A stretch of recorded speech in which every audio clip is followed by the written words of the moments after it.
नमस्कार, मैं प्रिया, आपका स्वागत है बिहारी न्यूज में। चले जानते हैं देश विदेश की 11 प्रमुख खबरों को। आधार कार्ड अब स्टॉल बुकिंग के आधार पर देगा सेवाएं। सभी आधार कार्ड धारकों के लिए अहम सूचना। आधार कार्ड की आधिकारिक वेबसाइट ने बीते दिन सभी आम नागरिकों के लिए एक जरूरी ऐलान किया है, जिसके तहत UIDAI के अनुसार लॉकडाउन के नियमों का पालन करते हुए आधार अब स्लॉट बुकिंग के आधार पर सेवाएं देगा। लॉकडाउन जैसे मुश्किल समय में भी आधार से जुड़ी सेवाएं जारी है। लॉकडाउन 4.0 लगने के बाद UIDAI ने ट्वीट करके कहा है कि जो हर आधार कार्ड धारक के लिए जानना जरूरी है।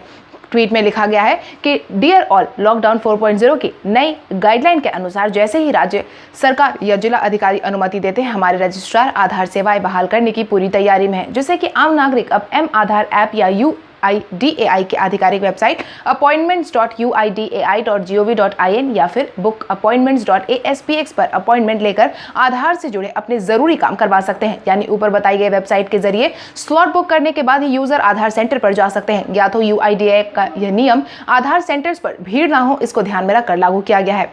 अपने पिता के पुण्यतिथि पर राहुल गांधी ने किया उन्हें याद। आज राहुल गांधी के पिता राजीव गांधी और भारत के पूर्व प्रधानमंत्री की पुण्यतिथि है। आज ही के दिन साल 1991 में उन्होंने की जान ले ली गई थी। वहीं पूर्व प्रधानमंत्री के 69वें पुण्यतिथि पर पूर्व कांग्रेस अध्यक्ष और उनके बेटे राहुल गांधी ने उन्हें याद करते हुए ट्वीट किया है कि एक सच्चे देशभक्त, उदार और परोपकारी पिता के पुत्र होने पर मुझे गर्व है। प्रधानमंत्री के रूप में राजीव जी ने देश को प्रगति के पथ पर अग्रसर किया है। अपनी दूरदृष्टि से देश को सशक्त करने के लिए उन्होंने कई सारी जरूरी कदम उठाए हैं। आज उनकी पुण्यतिथि पर मैं और कृतज्ञता से उन्हें सादर नमन करता हूं। सिर्फ राहुल गांधी नहीं बल्कि कांग्रेस ने भी अपने सोशल मीडिया पर thank you Rajiv Gandhi campaign शुरू किया है। कांग्रेस ने ट्विटर अकाउंट पर लिखा है कि राजीव गांधी वो व्यक्ति है जिसने युवा भारत की नब्ज महसूस की है और हमें उज्जवल भविष्य की ओर अग्रसर किया है। वह आदमी जो युवा और बूढ़ों की जरूरत को समझता था, जिससे सभी प्यार करते थे। वहीं इस मौके पर कांग्रेस के कई वरिष्ठ नेताओं ने भी ट्वीट कर उन्हें याद किया है।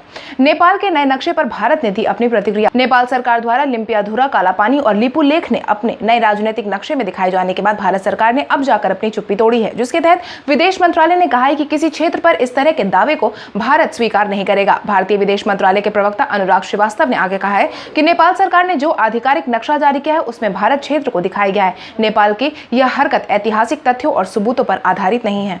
राम मंदिर के समतलीकरण और खुदाई के दौरान मिली मूर्तियां और मंदिर के अवशेष। सुप्रीम कोर्ट के आदेश के बाद राम मंदिर निर्माण की प्रक्रिया को शुरू कर दी गई थी। हालांकि कोविड-19 के बढ़ते असर के कारण इसके निर्माण कार्य को थोड़े समय के लिए टाल दिया गया था, मगर अब एक बार फिर से इसकी बैरिकेडिंग हटाने के लिए समतलीकरण और खुदाई का काम शुरू कर दिया गया है, जिसके दौरान खुदाई करने वालों को जमीन के नीचे से कई सारी मूर्तियां मिली हैं। वहीं मंदिर के अवशेष भी मिलने लगे हैं। श्री राम जन्मभूमि तीर्थ ट्रस्ट के महासचिव चंपत राय ने बताया कि समतलीकरण का काम शुरू कर दिया गया है। 11 मई से चल रहे समतलीकरण कार्यक्रम के दौरान जहां हाईकोर्ट के आदेश पर ASI ने खुदाई करवाई थी, वहां और आसपास के इलाकों में काफी संख्या में पुरावशेष, देवी देवताओं की खंडित मूर्तियां, पुष्प कलश आदि कलाकृतियां निकली हैं। अब तक 7 ब्लैक टच स्टोन के स्तंभ, 6 रेड सैंड स्टोन के स्तंभ, 5 फुट के नक्का शिनुमा शिवलिंग और मेहराब के पत्थर आदि भी बरामद हुए हैं। 1 जून से 200 ट्रेनों के परिचालन की प्रक्रिया होगी शुरू। लॉकडाउन के चौथे चरण में रेलवे ने 100 जोड़ी स्पेशल ट्रेन की लिस्ट जारी की है, जो 1 जून से चलाई जाएगी। इसमें दुरंतो, संपर्क क्रांति, जनशताब्दी और पूर्वा एक्सप्रेस जैसे लोकप्रिय ट्रेनों के नाम शामिल है।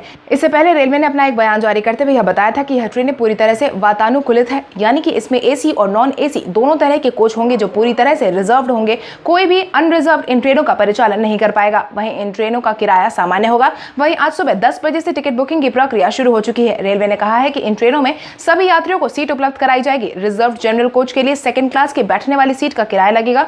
ट्रेनों के लिए टिकट IRCTC की वेबसाइट से बुक कराया जा सकेगा। ट्रेनों पर सवार होने के बाद किसी भी यात्री को टिकट नहीं दिया जाएगा, इसलिए बेहतर है कि वही यात्री ट्रेन पर जाए जिनके पास टिकट कंफर्म हो। वैज्ञानिकों ने कोविड-19 के माहौल में सुझाया 50 दिन बंद और 30 दिन छूट का फॉर्मूला। कोविड-19 वर्तमान समय में पूरी दुनिया की परेशानी का सबब बना हुआ है। वहीं भारत में भी लगातार इसके मामले बढ़ते जा रहे हैं। दिन प्रतिदिन मामलों में होती बढ़ोतरी को देखते हुए वैज्ञानिकों ने कोविड-19 के रोकथाम के साथ साथ अर्थव्यवस्था को पटरी पर लाने के लिए सुझाव दिया है, जिसके तहत वैज्ञानिकों ने यह कहा है कि जब तक कोविड-19 का इलाज नहीं ढूंढ लिया जाता, तब तक देशों को 50 दिन बंद और 30 दिन छूट का नियम अपनाना चाहिए। कैम्ब्रिज यूनिवर्सिटी में भारतीय मूल के शोधार्थी राजीव चौधरी और उनकी टीम ने अध्ययन में यह फॉर्मूला सुझाया है। इसके मुताबिक 50 दिन तक सख्ती बनाई जाए, जिसमें किसी तरह की छूट नहीं हो। इसके बाद 30 दिन के लिए सोशल डिस्टेंसिंग और दूसरे नियमों के साथ बंद को खोल दिया जाए। इस तरह कम से कम 1.5 साल तक और अर्थव्यवस्था को रफ्तार लाने में मदद मिलेगी।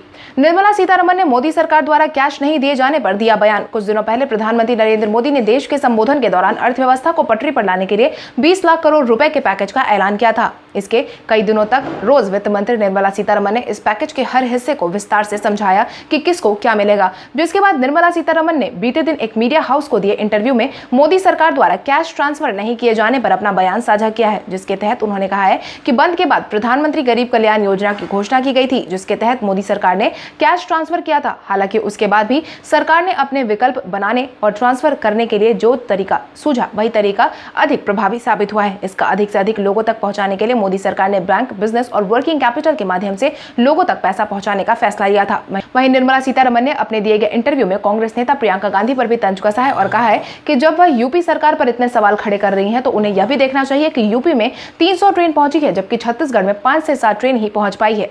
HCL ने अपने कर्मचारियों की सैलरी में कटौती नहीं करने का किया ऐलान। जहां एक और कोविड-19 की वजह से बंद के चलते कंपनियों को काफी ज्यादा नुकसान का सामना करना पड़ा है, वहीं अपने कर्मचारियों की सैलरी कई सारी कंपनीज काट रही हैं। वहीं HCL टेक्नोलॉजी अपने करीब 1.5 लाख कर्मचारियों के सैलरी में कटौती नहीं करने का ऐलान जारी किया है। यहाँ तक कि उन्हें पिछले साल का बोनस भी देने का फैसला जारी किया गया है। देश की तीसरी सबसे बड़ी सॉफ्टवेयर कंपनी HCL कंपनी के चीफ ह्यूमन रिसोर्स ऑफिसर ने कहा है कि कंपनी के प्रोजेक्ट कैंसिल नहीं हुए, लेकिन नए प्रोजेक्ट में कुछ जरूर देखने को मिली है कि हालांकि कंपनी को अच्छे सारे ऑफर्स भी मिले हैं और करीब 5000 लोगों की जरूरत है, जिसके लिए वह रिक्रूटमेंट की प्रक्रिया जल्द शुरू करेंगे। उन्होंने आगे कहा है कि हम मानते हैं कि जो बोनस हम कर्मचारियों को दे रहे हैं वह उनके पिछले 12 महीने के काम का नतीजा है और हमने जो वादा अपने लोगों से किया है उसे पूरा करेंगे। यहाँ तक कि 2008 की मंदी के दौरान भी हमने किसी भी कर्मचारी की सैलरी नहीं काटी थी और हम अभी भी उसी संकल्प के साथ आगे बढ़ रहे हैं। केंद्र सरकार की तरफ से यूपी बिहार को मिले सबसे ज्यादा पैसे। कोविड-19 की वजह से पूरी दुनिया अस्त व्यस्त है, वहीं अर्थव्यवस्था भी पूरी तरीके से चरमरा गई है।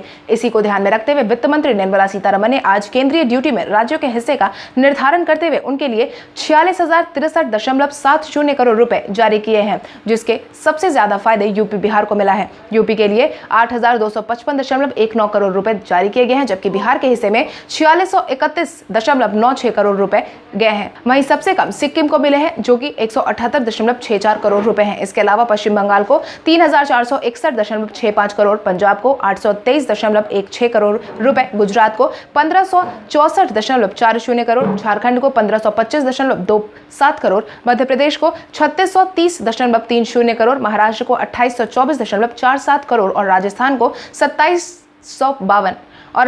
2752.65 करोड़ रुपए दिए गए हैं। WHO ने भारत सहित 4 देशों में कोविड-19 के सबसे तेज फैलने के प्रभाव की कही बात। भारत में बड़ी तेजी से कोविड-19 अपने पैर पसार रहा है, जिसको लेकर WHO ने भी अपनी प्रतिक्रिया जाहिर की है, जिसके तहत विश्व स्वास्थ्य संगठन ने कहा है कि कोविड-19 के पूरे मामले में से 2/3 मामले सिर्फ भारत, अमेरिका, रूस और ब्राजील में दर्ज किए गए हैं। अगर किसी देश को ऐसा लग रहा है कि कोविड-19 का संक्रमण ढलान की ओर है तो वैसा ना समझे। जैसे जैसे अमीर और विकसित देश बंद से उभर रहे हैं, संक्रमण गरीब देशों में फैल रहा है। हमें अभी भी बहुत लंबा सफर तय करना है। इससे पहले WHO ने यह भी साफ कहा था कि एड्स की तरह ही काफी लंबे समय तक हमारा हिस्सा कोविड-19 बनकर रहने वाला है, इसलिए सभी देशों को इसके साथ रहने की आदत डालनी चाहिए। वहीं इसके संक्रमण को भी रोकना होगा। अभी 24 घंटे में भारत में 6000 मामले देखने को मिले थे, जिसके बाद दुनिया भर में 50 लाख से ज्यादा मामले सामने आए हैं।